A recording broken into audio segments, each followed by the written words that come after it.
Agradecemos pela doação dos livros e dos materiais.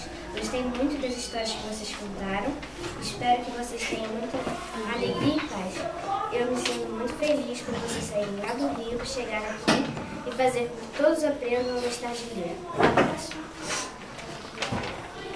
Queridos amigos do Projeto Ler e Abraçar, eu queria agradecer pelo que vocês estão fazendo pela nossa escola.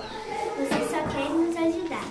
Quando vocês vieram aqui, vocês incentivaram a gente a ler cada vez mais. Vocês são, para mim, as pessoas mais amorosas e alegres.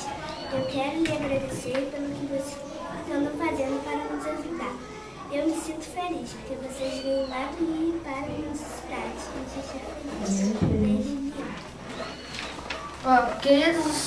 Queridos meninos do Projeto Ler e Abraçar, eu fico muito feliz que vocês vêm lá do Rio de Janeiro e contam histórias, 3 livros e ajudam a nossa escola a se recuperar da tragédia. Eu sinto falta da minha escola antiga. Eu sou Cláudio, tenho 12 anos. Meninos do Projeto Ler e Abraçar, eu agradeço pelos livros e gibis. Eu fico feliz com sua presença e eu também fico feliz com os livros e gibis.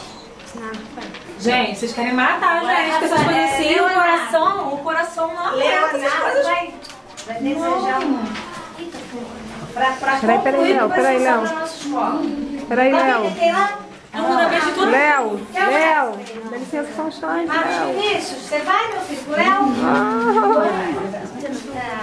O Léo tá muito lindo, cara.